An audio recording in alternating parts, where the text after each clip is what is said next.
out or Go do for it. whatever. Yeah, I'm gonna have a lot of questions. Mostly, like I probably ask questions about your technique and how you learned and your development. But yeah, I'm gonna let you take over once you get started.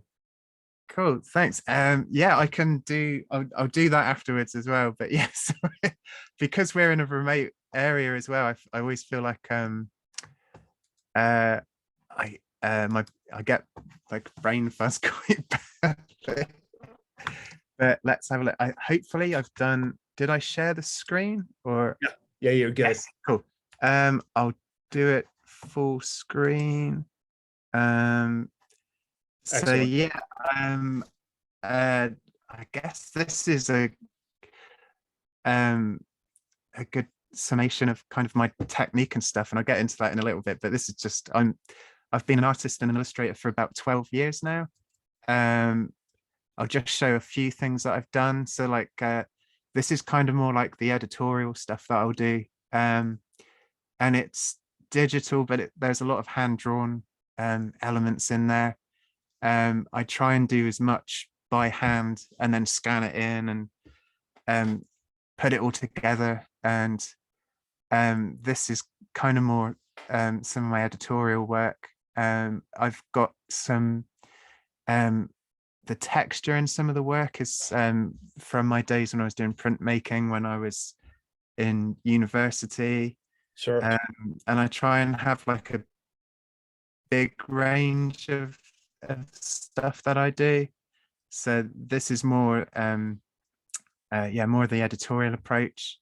And then I've done gig posters and skate decks and sort of pattern design and that kind of thing. And I've done t-shirt design, which is like one of my favorite things because I always used to do stuff by hand or screen print friends t-shirts by hand as a kid.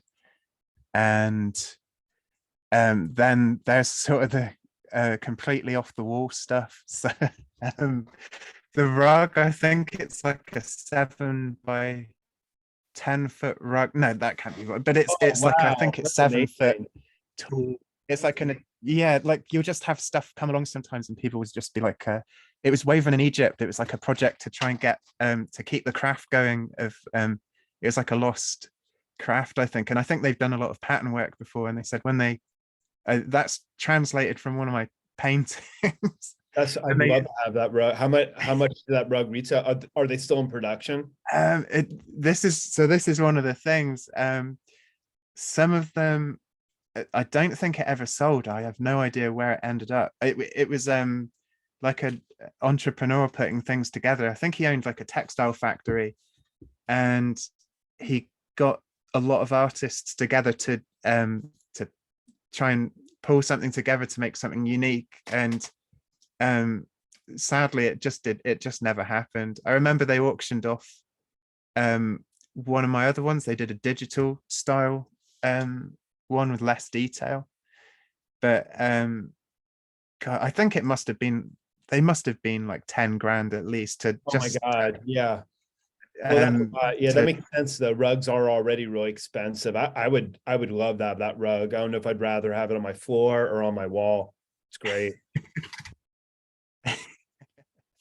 And I guess the others here were just like there's some album art and the Elsewhere book is I used to do stuff for McSweeney's and they used to get me to do some crazy stuff, so that was always really fun.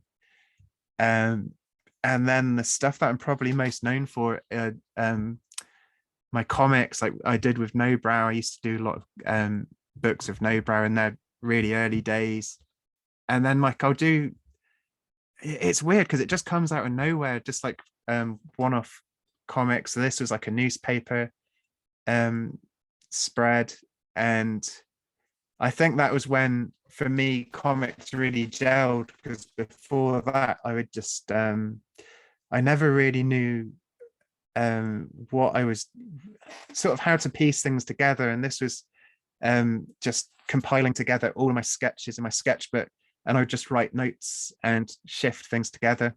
And have you always been this this adept at creating environments, one of the things that I have to, usually that I spend probably the most amount of my time trying to get students to embrace is environments. Most of us started off really attracted to figures. We see ourselves in the figures, and the backgrounds are like a necessary evil, but your backgrounds and the environments, I mean, it looks like you love them.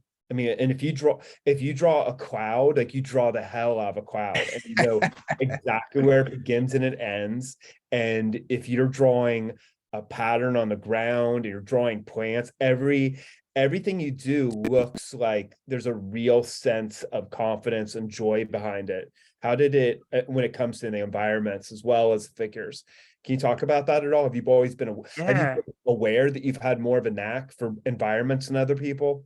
It was funny because I was when I was in university, I guess I was doing I always used to do figures. I guess I would do backgrounds to fill. I always had this thing about filling space, like lots of really heavy ink. But I did a lot of observational drawing, and then when I was allowed to do my own characters, I never wanted to do backgrounds. And then one of my lecturers, Jo Davies, she was really good. She was always blunt with where I was weak, and she always said, you really need to focus on getting these characters interacting with things.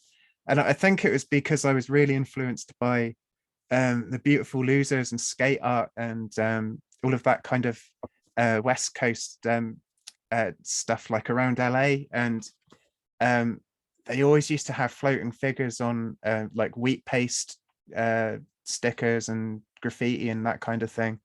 And I think I was just scared of doing backgrounds at first, and then it was just, now it's got to the point where I trick my brain and I just think this has got to be drawn and just have fun. It's pattern more than anything as well. I like trying to balance pattern, shape and color, and it used to feel daunting, but it's building it up, like layers, just having fun with it, really. I'm looking up Beautiful Losers right now. I totally see what you mean. It's like I recognize a couple of these artists, but like you said, it's like very graphic. It's like floating figures against brown backgrounds, graffiti influenced. There's one guy I associate with this style. Is it Jim Hauser? Is that the one? Or I forgot. There was a skater who had really striking artwork. Oh yeah, there's Neckface as well. Like he was and all that kind of stuff. But there's like it's crazy because it feels like so long ago. I feel like I've only got a certain amount of names in my head, and I sort of drop stuff. Me too. It's real. So this stuff really inspired you, huh? This is like what you had in your head. Yeah. So that was like it was because we used to do wheat pasting and stuff as kids, and that kind of thing. And it was just trying to make graphic art that made sense with the tools we had and that kind of thing. It might be Ed Templeton that I'm thinking of. I'm looking up his stuff right now. Oh yeah. Very interesting. Yeah, like his stuff is really strong because of all the space, though he loves environments too. Yeah, it's just one of those things where it's like an evolution of I guess your visual vocabulary builds up the more artists you see and that kind of thing. And it was just going from there. That's really interesting to know. I wouldn't have made that connection, but I really see it now. Yeah, it's there's so many like different things I used to reference as a kid, because I guess like everyone, especially in the UK, everyone used to love the Warhammer art, like especially like Ian Miller's stuff with the crazy inking, and he illustrated a book part of the Rats trilogy, the old horror books, and I read it when I was about 8 years old, and it just always stuck in my stuck in my mind. But it doesn't have any it doesn't really have any bearing on the art that I make, but I The think maybe layering. in I'm some of the looking. line work and stuff. But Yeah, I'm looking now. It's like the layering and the text and the patterns are a lot like yours. yeah, that like they're almost like organic, but they kind of don't make sense. He's making his own forms, I guess, like bringing it forward and that kind of thing. I love this. Is really exciting. I love this. I'll write down a bunch of like different names and sources and stuff, because there's I think yeah, Ian Miller, I think he used to do he did Swamp Thing covers and that kind of thing, and a lot of horror books and things like that. So You look those up, Ian Miller. I'm just looking stuff up as you're talking. no, that's cool. Yeah. I just got like some panoramic shots of the studio. It's just like, I guess I've got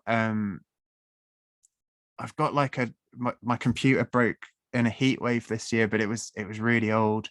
And I just try and I'm always slightly behind with technology, because I use Mojave still to still keep using a certain tablet that I use and This is things crazy. like I've seen a lot of these Swamp Thing covers. I mean, and now that I'm looking at them, one of them totally jumps out at me. But it's funny. When let's see, writers, pencilers, colors, a good cover artist. No, that was John Toddleben. Okay. John Toddleben also, when he would paint, it's a lot like this guy's stuff. Anyways, back to you. Oh no, it's got. I'll write his name down as well. Exchange some names. But yeah, I guess this is these pens here are sort of my go-to pens, because everyone always asks what I use, and I had to write it down because I never know what they are. I just used to pick them out from the art shop. There would be like this very particular. I only just recently read what they were called in the art shop, but they're quite fine, but Yeah. I'm quite heavy-handed, and I guess it's like anyone, there's a million of them break, and then there's one specific one that keeps a nice line, and it's slightly wider than the others, so that's the one that I always like using. And I've got this like weird fountain pen, a carbon platinum fountain pen, because like when I saw Crumb as a teenager, I always wondered how he had like a permanent fountain pen, and I was always obsessed with being able to just I always wanted permanent ink. I just always thought, what am I doing drawing and having it smudge or fade, because I've got so many old sketchbooks that are like fading, and I need to scan them all really. But so I use the carbon ink for one of these uh, fountain pens. I like using a mechanical pen because I just know precisely where the line is, and I'll use like a 2B lead, just so I'm not messing about sharpening and stuff. It's always the same line quality, and Sure. that Black Star India ink is just the best for getting, like, if I want to try and sell a page, it's just like the most matte, flat. It almost like screen printed, that kind of thing. So I guess that's the tools for like drawing and stuff. And the pen, the brown pen, that's second front, that's on the image on the left and it's second from the right. I have one of those too. It's a brush tip, right? Yeah. I think it's a Kuretake, and they take like, I think it's like water soluble ink, but I think you can get a convert. I've got to use a converter and see if it works. But I'm always like destroying pens just to see if I can get a nice solid line, like a consistent line on everything. So I love using that on sort of larger images. And then I guess for influences, I've just got like close-ups of some of my books. So there's a hell of a lot of Jack Kirby, and I like horror manga because it's got I just love the lines in the background, and uh heightened reality with like fear and that kind of thing. And uh I guess that's the kind of stuff that really appeals to me. Um and I've got some Gary Pan. Oh, it goes on to influences anyway. Yeah, But yeah. like so this is the kind of stuff that when like I was about 18, 17, 18, it just completely imprinted on me straight away. Um there was a Kramer's Ergot, I think it was Kramer's Ergot 6, um and it had Vanessa Davies in it, and or Vanessa Davis, sorry. And just seeing how everyone approaches making comics, I just love the way that everyone's got really dense, confident imagery, and like with Gary Panter and Matt Brinkman and Julie Doucette here, I just love that they're making like a work of art and it also tells a story, but it's they're sort of, a lot of the stuff is dreamlike. I love really just sort of making a narrative, especially with my comics now, where you're sort of putting across a feeling more than like a really heavy story, and just merging everything. So it's kind of like a tapestry, but just like made with the cheapest materials and a few more influences. So these are like more, I guess, more European. I love James Farr's stuff with his little vampire comics, and Sam Keith is like Oh, it looks like it did in advance. Oh, there we go. oh, sorry, yeah. Yeah, I think the Wow. screen shares, but yeah, like Sam Keith, like when I first ever started doing gig posters as a kid, like my first uh gigs, I was really into the Max and like liquid MTV liquid television and the head, and like anything where it felt like, I guess you could do it yourselves with your friends, and like the energy to it.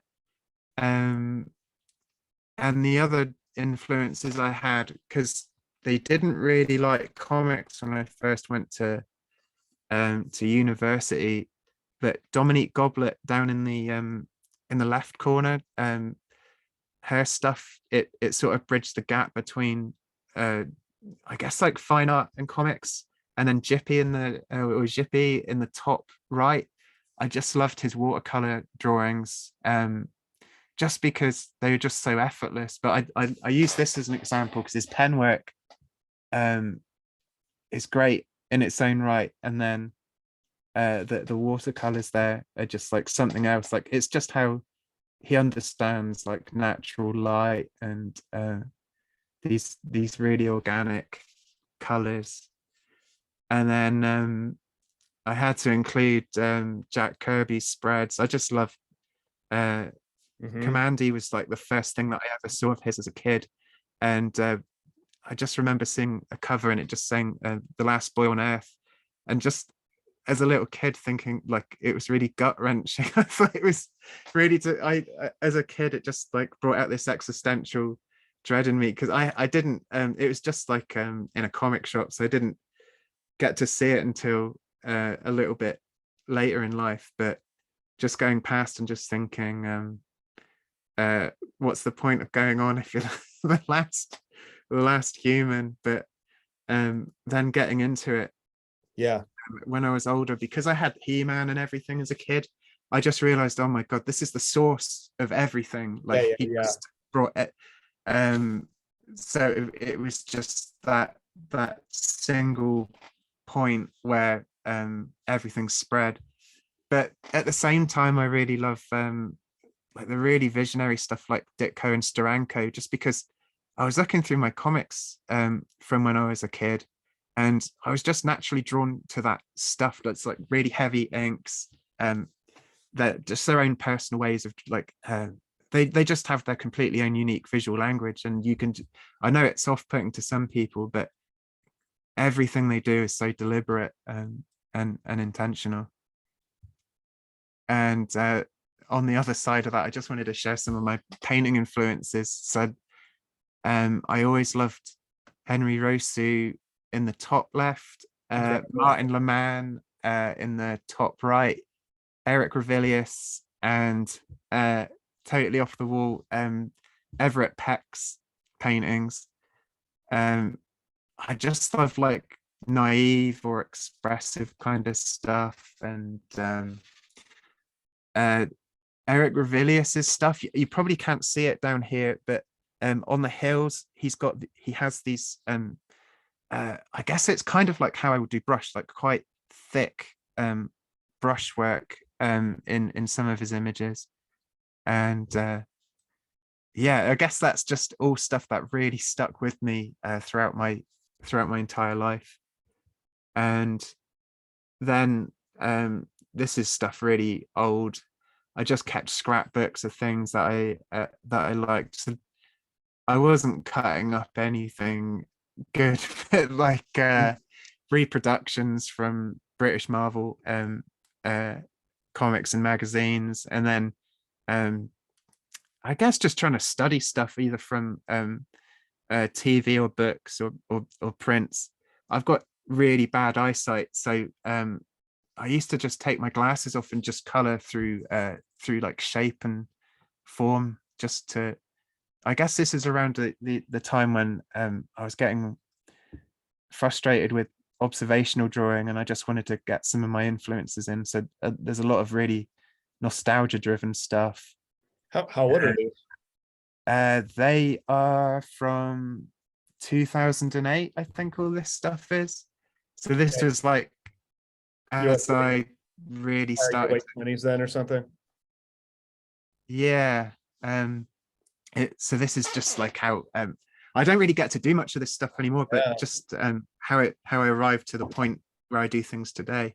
This is exactly the type of stuff that I teach my students of all ages.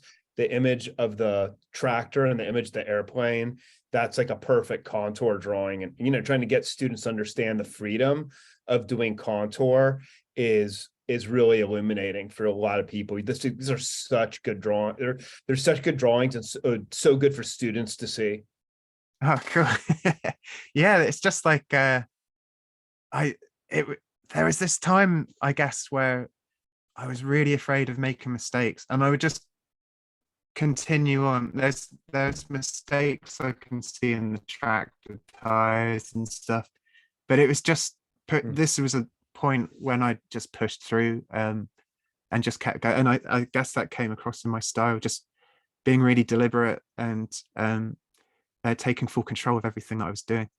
And then this was around the same time when I was just doing sort of blackout stories because I wasn't confident enough to do comics, and just making these Wow. little Where'd sort you of where'd you stumble upon this technique, the blackout? I it's funny that I was just I think I was just making it up, but it must have been someone must have said something in university, because um sometimes I'll tell people and they'll be really unimpressed and they'll just go, "Oh yeah, blackout poetry." Yeah. Um, I think it was just like around that time. It was like in like the late um 2000s. It was like everyone was obsessed with physical stuff and typewriters and typography and collage, and it was just like I guess everyone had a real thing for defacing books and ripping things apart. Yeah, Um, it's definitely been in the ether at different points, kind of with different like reference points, or kind of bringing it to people's minds. Like there's periods in American culture where there's in the news, there's redacted documents, there's documents that would be released from the government, and when it would hit us or be massive portions of it blacked out. Then there's during the Me Too era, I remember seeing somebody who went into these men's apologies and they blacked out everything that wasn't an excuse until it just said, I'm sorry I got caught. I'm sorry I got caught. I'm wrong, or something like that. Yeah, it's like yeah, I guess it's like shining yeah, the proper truth on stuff sometimes, or and trying to find your voice through other people's words and that kind of thing. So this was just like an extension of So, some of the words. And yeah. then this is kind of my painting. So this is like gouache and acrylic and stuff. And it was just like I got to this point where I needed to stop hoarding plastic crap everywhere. So I just started painting everything. And it was just like I guess around this time I was like really influenced by Peter Blake. So this is like from 2010 and like onwards, I still sort of paint like this. Just trying to do really reductive but really bold looking like sort of toyetic uh, characters. And as an extension of that, I just started painting dreams because I was just I love trying to make stories, but I always found it quite hard. The fear of writing and stuff. So I had this dream as a kid of being killed as a Cub Scout and warning my friends. And then I don't know. I used to think they were unique dreams. I think I was just watching too many cartoons as a kid sometimes. Or like, I don't know. So they're amazing. I love the tear. I love the crying ghost. I love Yeah, I that's like love always stayed with me. That motif. I love how creepy it is, but also accessible and plausible. And I love how it's accessible in the sense that you can the way it's framed and how kind of straightforward you are in presenting information without anything being obscured just makes you like want to enter it. It's like real, very populist work. And it's beautifully composed. Oh, I like the way the one of the dead Cub Scout, there's something about it being split into thirds where you have the Cub Scout on the left, you have Death on the right, and then you have the central ghost character. It's really, really cool. oh, cheers. I think that's it with a lot of it is just like half the time I'll I'll get an idea and then I'll zone out and think, how can I make it look really pleasing with the shapes and the color? Um, so I guess there's lots of different ways of going across with this stuff. It's also And interesting. then this is like a way more recent work. It's also interesting how you like switched like right before this in 2008 you were doing stuff that was very beige and monochromatic, very lots of browns and kind of dirt grays and browns, and then you're introducing that was working, and instead of exploring that you're going on to the next thing and building up and starting to introduce bright colors. Did you ever have a conflict thinking maybe I'll stay with monochrome? Maybe there's something kind of maybe there's something like about adding colors, which is I always feel like I'm adding colors as kind of like adding a candy coated element that's going to make it a little bit less hard edged and maybe make it feel more artificial. Though I also really love colors, so I'm always of two minds about it. Yeah, it's down to mood, I think. Like I was going through some stuff when I painted the first stuff. So I think it was muted in a way where it was kind of yeah, it was strange. I guess it was like it must have been a zeitgeist thing as well, where stuff around that time was using maybe similar colors. But I never used to use solid whites. That was like one of my rules. I'd always have to use buff titanium. Um, it was mostly to do with money. I just would uh, incorporate colors that I had the most of left. So it'd be yellow ochre, buff titanium, and like really weird underused stuff. But it was all like really nice organic stuff. So I'll go back a little bit. So the greens in the ghost picture and that kind of thing. To be honest, that's kind of where I grew up as well. In where I studied in Plymouth as well. A lot of the houses are sort of it was just after World War II. A lot of the town was sort of rebuilt, so it's got this there's a lot of like brutalist architecture, and um a lot of the houses are still sort of painted the way they were from sort of like the 50s and 60s and stuff. So it's just got this sort of old fashioned, I guess almost like some of it reminds me of Thunderbirds a little bit of that, and like Captain Scarlet, and that kind of aesthetic where everything has organic, nice color. And then I think just as I got on, I think it may have even just been I didn't have access to the same brand of paints anymore. But it wasn't just that. I think it was these two here, the Giant Woman and Lizard Man. I didn't have as good a scanner. I was using the university scanner and going back in and using it quite a lot.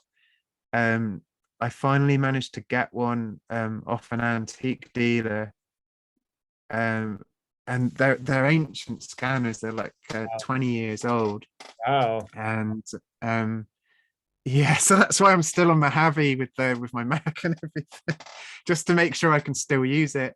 But then when I did these, I scanned them on like a photocopier all-in-one office job, and it really influenced cut. Like there were certain colors I couldn't use anymore because they would bleed together, so everything had to be like deliberate in like in a different way. It's yeah, it's a strange way of doing things then. But I remember I made these were from 2016. I'll just go, yeah, and there's a few more here. This was around a time I I was going through it after it was one of the times when I lost my money from the job working for Front Magazine, and things didn't really end well with Nobrow. So I was just like I was just a bit depressed really, and I went for therapy. And when I came out, a lot of the work completely changed. It was like a second wind. Um, so I think it was just a shift in my brain of how to do stuff. And these are sort of a mix between being inspired by old film posters and those amazing Ghana film posters where they're painted on the potato sacks and Or yeah, that's just amazing. I saw a show of that in the late 90s, and I remember I told my brother about it, who like had money, I didn't, and I was like, you should go buy some of this art. It's really good. And he kind of blew me off. He's like, everybody's always trying to tell him how to spend his money. And then years later, I bought him a copy of the Ghana book, the collection, and he was like, this stuff is amazing. I was like, I told you there was a show that was like a local in LA, and like and I was like, I told you should have bought some of the stuff. And he was like, I would have bought some of the stuff. I just couldn't get him to focus on it. yeah, it's like that sometimes with stuff. It's it depends. Yeah, I guess it depends where your sort of mind is, because I think it's good for the artists now. They're making good livings. It's good to Yeah. see them do well. I just always remember someone saying, buy one while they're cheap, like a few years. Oh no, I said I'm glad they're doing well or something, and he said, why? Like you can't buy them anymore. And I thought, well, it's good for them. Right. Yeah. I also wonder, I'm really fascinated with that period. Oh wow, it's great. Um, the one on the left reminds me of Jeff Test and William Test, who I can send you links to later on if you haven't seen their stuff. Oh, cool. Yeah. I love your composition Write too. it down. I love how close the gun comes to the edge of the frame. That's a really interesting kind of weird choice. Like the way that you're playing with almost having almost having a tangent line, but not having a tangent line is, I think, a really great way to add like a creepy amount of tension to work. I think that's been a lot, like even with the kind of cutesy paintings. I just even if I'm trying to make something nice, I just I love I just love playing with stuff and making it all kind of off kilter, I guess. You're a real draftsman too. It's like, look at the way that you like use the ruler to block out the words dead or alive. That's like did you have training with lettering? Oh no, I just sort of picked it. It's kind of like an obsessive thing. Uh Finding the center, and then I'm terrible with maths and stuff, and Yeah. I wish I did with that kind of thing. Uh yeah, I've never really had any like much formal stuff with that kind of thing. It's always mostly been like ideas generation and stuff. So all of this is just like seeing it and trying to find my feet as I go. This is great. This is exactly what I wanted out of this talk, and why it would have been good if we weren't on strike, for all people across the department to see. It's so many of the things that are present in this work. I mean, it's personal. There seems to be like a real genuine joy and a real sense of, like you were just saying, intellectual curiosity of your own that's going through it. There's like, you figured out a way to make to it seems like this is a practice that is really integrated with every facet of your life. And it's something I try to get students to understand. A lot of my students in colleges, they come along and they're still at that mindset where you grow up and you're constantly thinking of schoolwork as being a chore. And then you have teachers, and you can still, even though you're there to do something you love, you can procrastinate just because it's muscle memory. You're running away from something because you've done it for years. So a lot of my students, they're distracting themselves with whatever there is to distract themselves with, day-to-day life or running around and having fun. And then sometimes they're cramming work in at like 4 a.m. before classes. And I went through that too in school. And I remember having a kind of a eureka moment where I realized that the thing I was avoiding is the thing I was there to do. And I tried to kind of recalibrate my whole life to starting to work earlier and starting to find excuses to work instead of finding excuses not to work. Trying to pull in, even working on the subway sometimes, because it might be the first chance I get to sit down uninterruptedly with no distractions. I did my best work today on the subway going back and forth to the strike. So all of that stuff is present in your work, and it's really like all of it is done with this real sense of urgency and passion. I think, yeah, thanks. That's kind of been it. It's like I guess my philosophy has always been, my mum and dad have always been really supportive, and they were into punk and comics and everything, and so we grew up with a lot of that kind of stuff, and I always had it in my head, I can make a living out of this. And in the early days when I couldn't really make that balance work, I just went crazy really, and just put everything into it. And it was the same with the those posters back there, with the fake film posters that I did. I went into an antique store, and they were selling these beaten up films that no one had ever heard of, and I just thought, I'm just going to paint that. But I'll do it with toys, I'll do it with everything. If I see something and I can't afford it, or I just think something is cool, and I always challenge myself and think, I'm just gonna do it anyway. Make my own version. But I guess that's it. Like yeah, that's, and it's especially the same with this. It's like I guess when I do these posters, everyone is so strict with intellectual property and stuff. I just like doing it just because I'm not seeing anything cool. Like all modern film posters are just like not even proper photographs. Like the original Overcut was just like a cool photo, but it would be like the helmet but photoshopped or something. And I just think I just want to see cool imagery of that kind of stuff again. And then here's sort of the process I'll go through to get like a student said to me once when he saw this was I'm not drawing the same thing more than once, but I'll go through like 4 or 5 steps to get there. But it gets really quick, and I just really enjoy. I guess I've got a proper process now to get there. Can you talk about this cross hatching that you're doing? This is something that, especially this last 6 months or so, I've always been, really flailing around trying to figure out cross hatching, and I'll get better at it, but I'll lose it.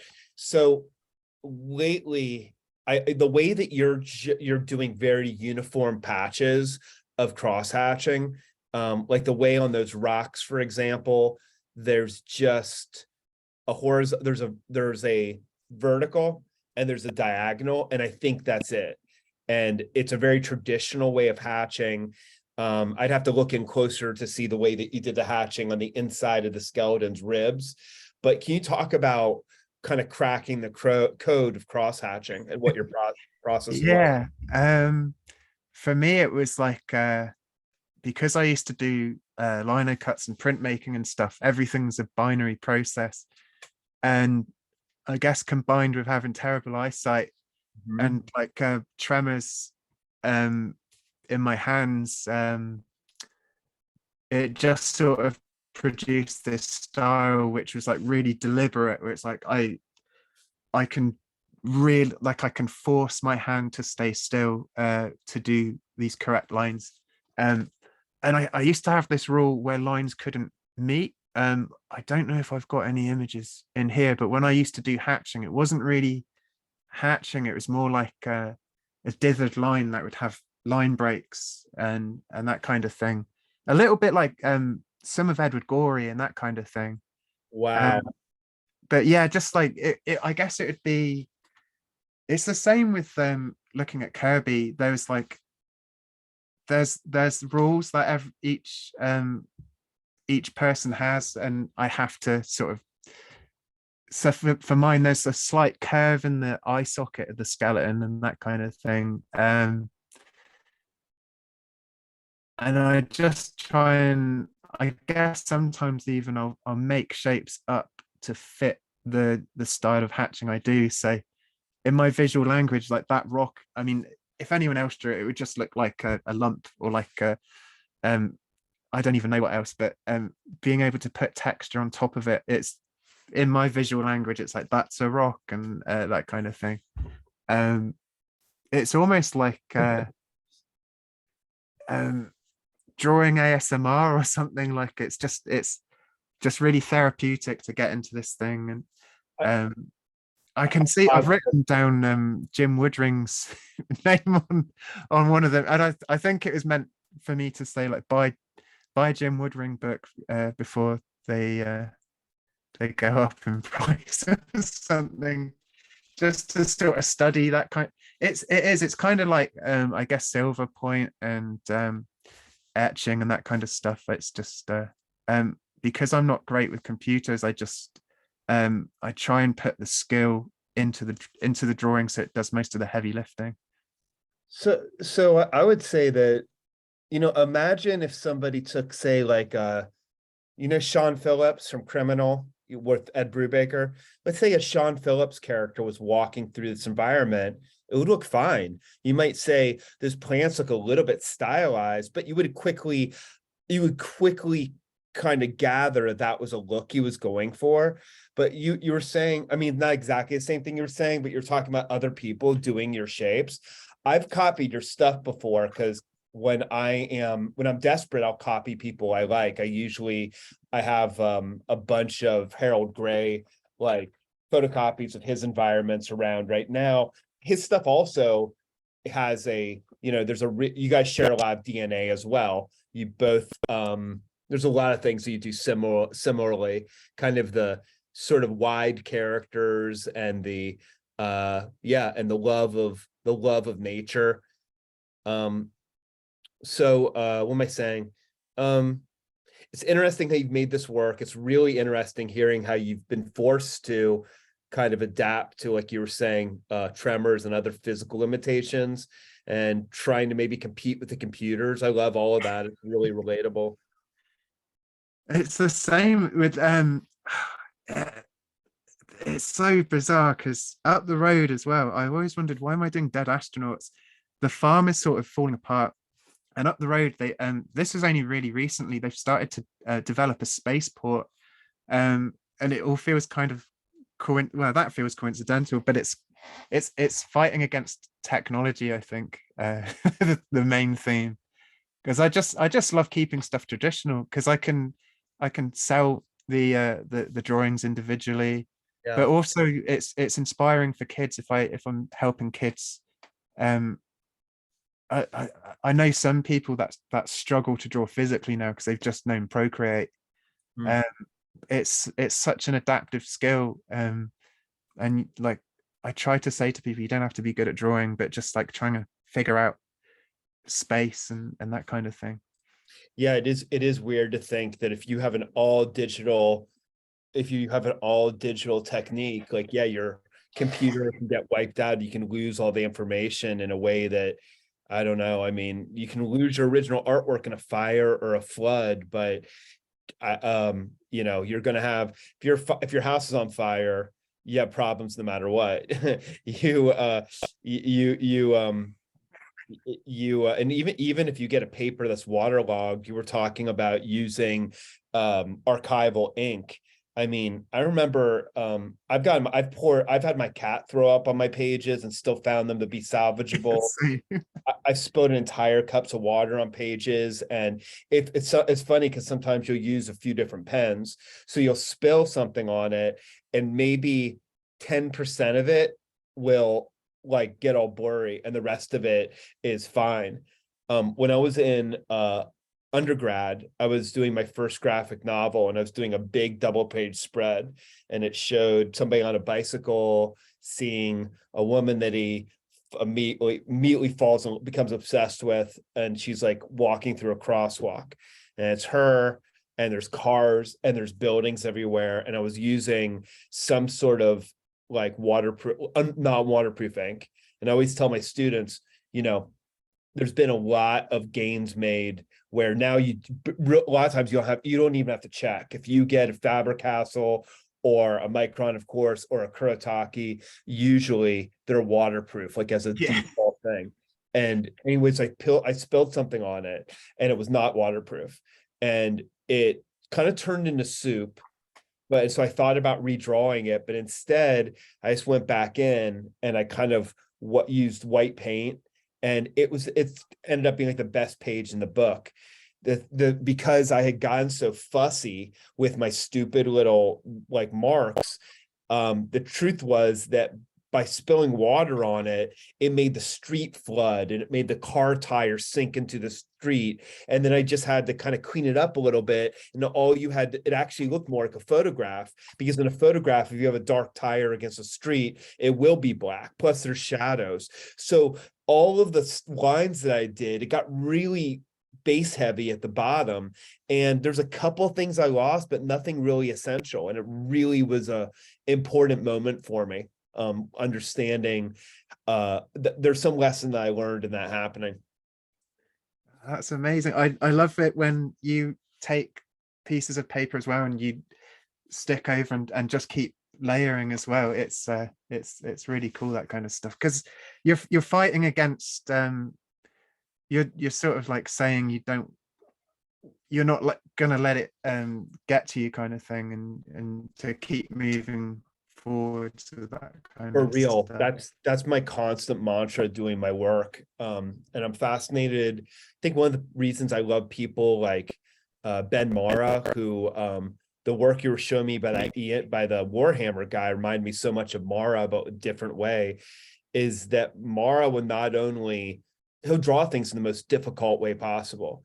And he's a lot like you, where you're trying to capture older kind of antiquated methods of doing art, like the way that you really you're trying to master the skill of really using a ruler and doing like block letters like a poster designer would. And so that's some I kind of like almost annoying the viewer sometimes when they think that doesn't look right, but like just seeing the image through anyway. So um yeah, I guess that's it. I spent so much of my early years wasting paper um and ink and thinking Bristol board's expensive. I've got to draw the whole page out or I'm going to run out of a block of paper. So I guess that's where it sort of comes. And are you still in that position? Like I have a bunch of like all different size sketchbooks that I grab one whenever I go to the art store. So technically I have like enough paper to last me a certain number of years. What about you?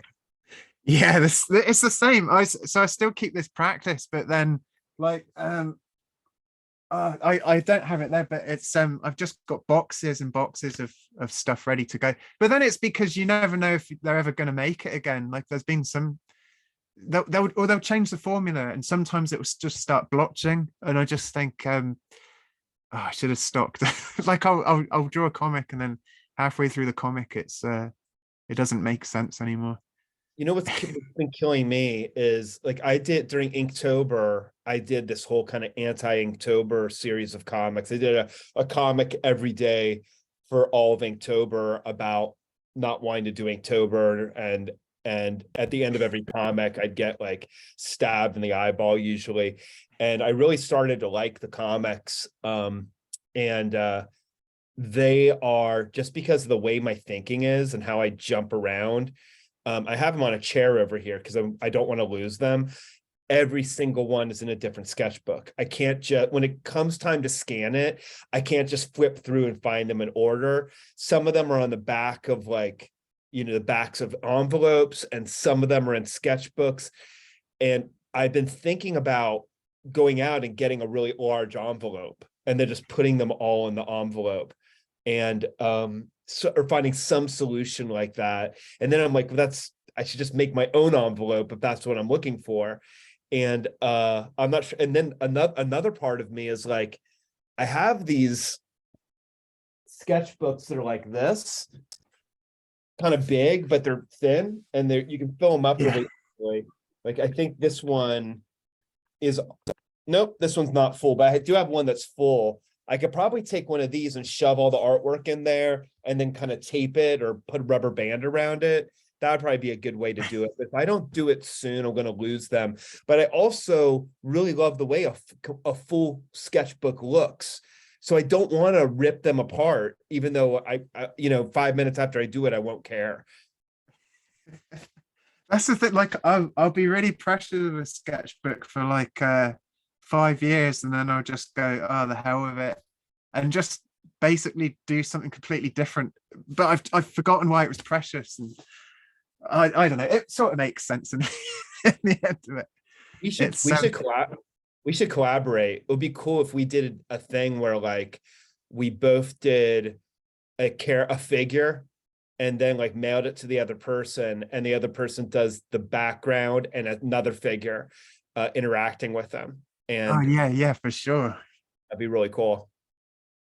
Yeah, I think like this is probably a good way to go into this thing, because so this was I used to keep a visual diary because it was much less mopey than actually writing words, but I used to just love making sad scenes.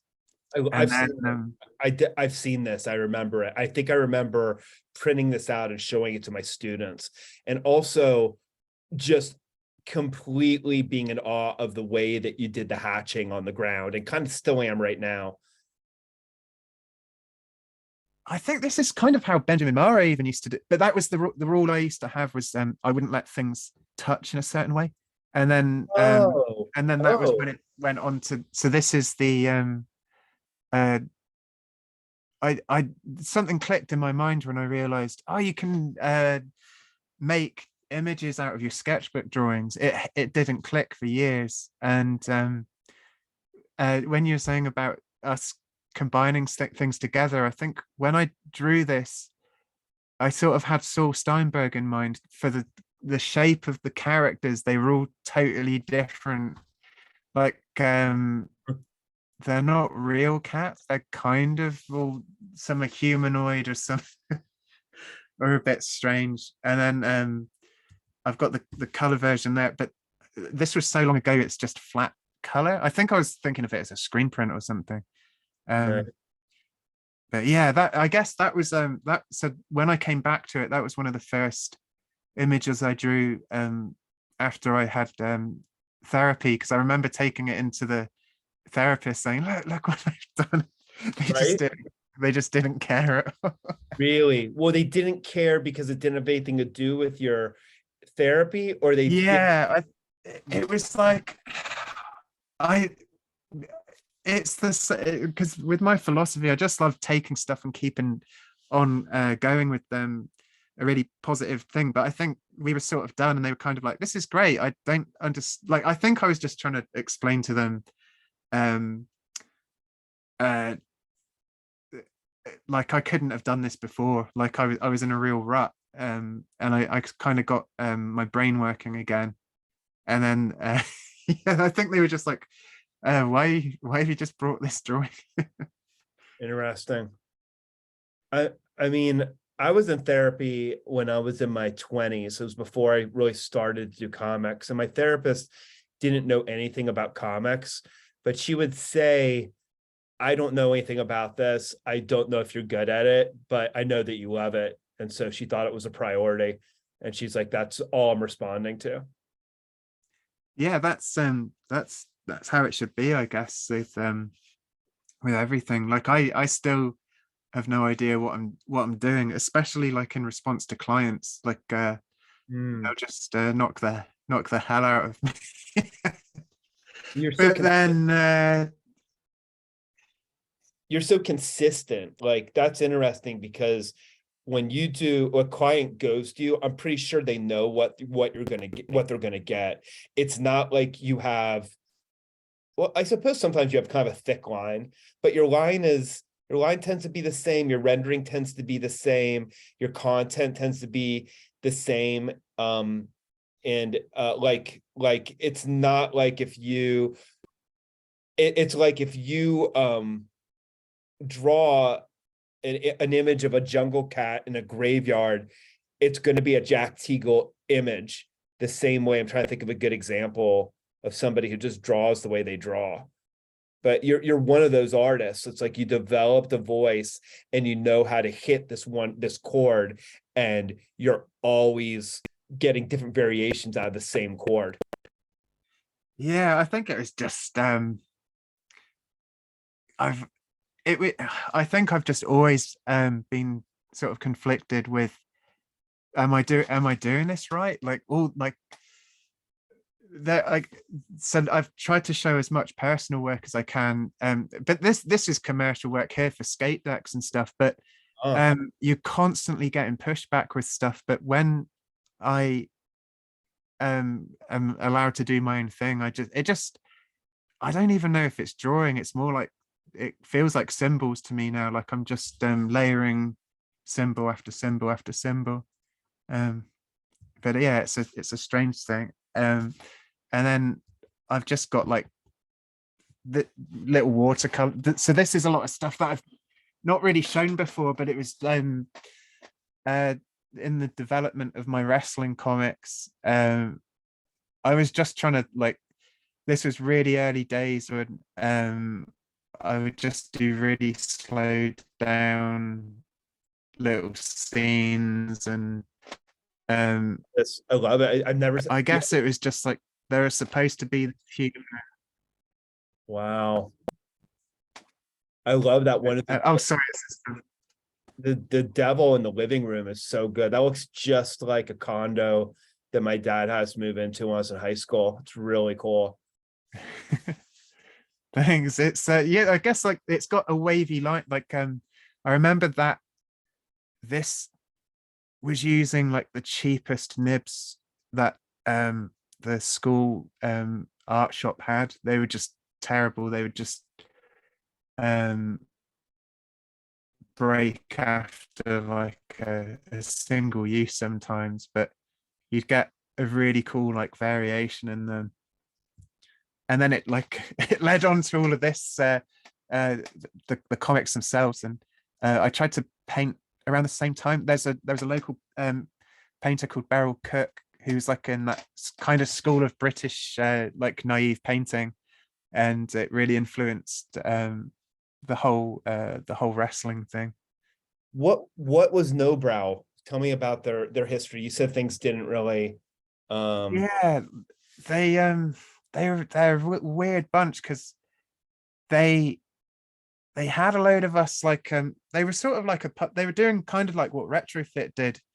They were doing a lot of like floppy, they wanted to sign kind of serialized comics, but I don't think the money was, they wanted to make obscene amounts of money, and I think they thought they're going to sort of revolutionize stuff. And I think there is this big zine culture like 10 years ago, or 10, like 10 years ago, and then I think they thought they could take all of that energy and just really like monetize it, and it never really happened. And they pulled in a lot of young artists, and some of them, I guess, got like quite heavily exploited. There's a few people I know that had some pretty shady contracts. I mean, I've got a contract addressed to my friend, but it's my contract, so it void the contract. And it was for these fight comics. It's addressed to my friend Louis, and I swear when I was in the offices, they didn't want me to have my copy of the contract. But I had a friend, because it's such like a little close-knit community, and everyone sort of interned there or worked for them at some point. A friend managed to find that they had my copy, sent it back, and then it meant I could sell the rights to my books abroad, when a lot of my other friends could. It's just insane. But I did a project for them that I've not really shown any. It was like I used to do a lot of internal stuff for them, workshops. I was just like a glorified intern for them, really. After I did my books, because they knew they had a lot of sway, and that everyone wanted to be making stuff for them. And there was one project, and it conflicted with something I was doing for McSweeney's, and at the point it would have been the biggest thing I'd have worked on for McSweeney's. And I was so burnt out, I didn't have any time. I had to travel up to London to hold workshops that were going to collate children's work into a science book, and it was the worst thing I've ever it was just the worst thing I've ever done. It was they had helicopter parents in with the kids, and I couldn't discipline them, I couldn't get them to work. They would they let the kids drink the coffee that the caterers brought in, so they were just going like mad. So what little kid likes the taste of coffee? I don't. I think they were. I think they were well-off kids, so Yeah. maybe they had a taste for it. But like, yeah, it meant that all of my other jobs fell through then, and then that was sort of around the time that I was just despondent, and I was still making stuff, but I was making stuff in a vacuum. I just shut myself off from everything, and sort of lived off meager savings, and tried to scrape by doing bits and pieces. But yeah, they just had this uh strip mining approach to art, I think. Get creatives and Yeah. suck Yeah. them in and spit them out, kind of thing. I feel like in And my then this is my personal stuff. wow. I've seen that cover on the left too. Yeah, I've seen both of these. They're great. I feel like I guess I must have seen this on Instagram, but it feels like I saw this so long ago. It might have been on whatever platform was before Instagram, like MySpace or something.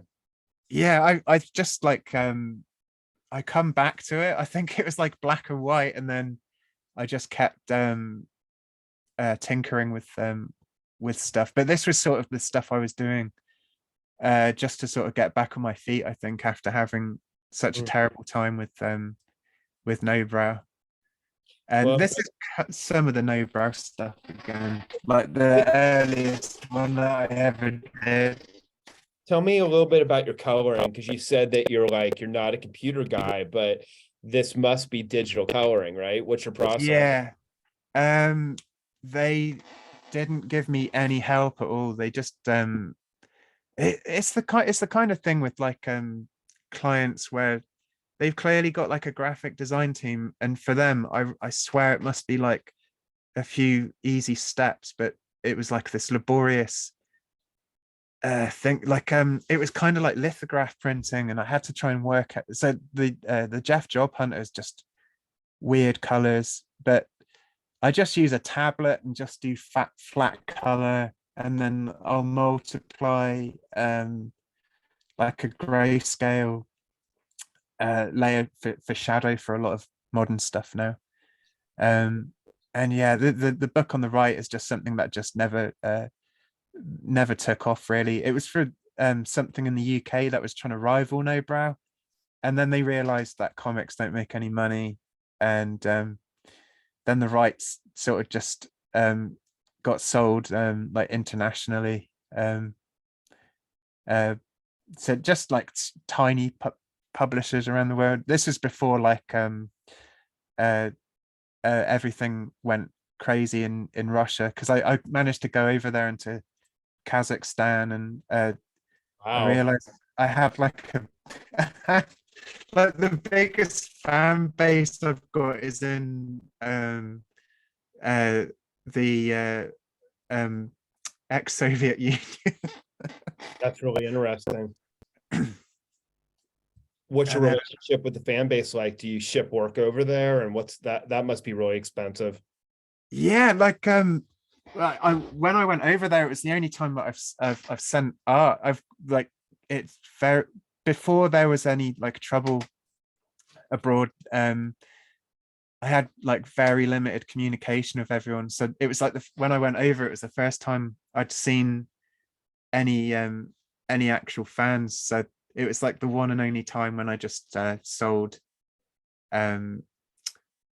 sold my art there really. And then there's um a few more comics. This was like a no brow comic. This is a really early one. Um, this is some sort of like client stuff that I do. So this is sort of just more the same kind of stuff. And then this is sort of just to show digital painting. I scan ink shapes and compile them together because I don't understand Illustrator or how to make anything look nice with like brushes on Photoshop. And then that influenced like digital paintings here and stuff. But this is how I'll paint by hand as well. And this is just some more like sketchbook stuff. So these are my actual sketchbooks going into. Sometimes if I nail like a thumbnail, I will take that and just like enlarge it, and then turn that into like the final image as is. You And the literally same kept with these. on that last one, you literally kept the same composition and you just stretched it out on the left and the right and added more. Yeah. So that like the one of the thumbnails on the left there, just I just thought, it'll do. I think I just got to a point when I could visualize exactly what I saw in my head. And this was just for like a little comic where I was happy enough with the drawings, and I would just take them into Photoshop and just like plonk them onto panels. And yeah, that's pretty much how like my process is. Oh yeah, so that's my wife. I didn't have a second picture, but yeah, that's so that's kind of like all my process and stuff. She's represented. Um, awesome. What was I think I asked you all my questions during the talk. Um, do you have a grad school degree or just undergraduate? Yeah, just undergraduate. Yeah, my wife has a graduate degree. I just felt like I never really I didn't want to do another dissertation. Um, and well, cool, man. I really appreciate you doing this. Like, where now the conditions have completely changed. So if it's okay, I'll put this on YouTube. It's funny, I have like a little collection now of like, I've done a talk with you and with Caroline Harrison and with Dina Saota recently. I mean, last year I did Helge Rauman, and I don't know if I ever put that online, but it's kind of cool. It's like, I could have like this whole like web page of me interviewing different artists. Oh, amazing. Yeah. Yeah. But yeah, we'll see who goes and watches it. But be sure I'll let you know when the link is up. And what time is it over there? Quarter to 11 at night. Yeah. Oh, cool. So we're not that far apart. That's good.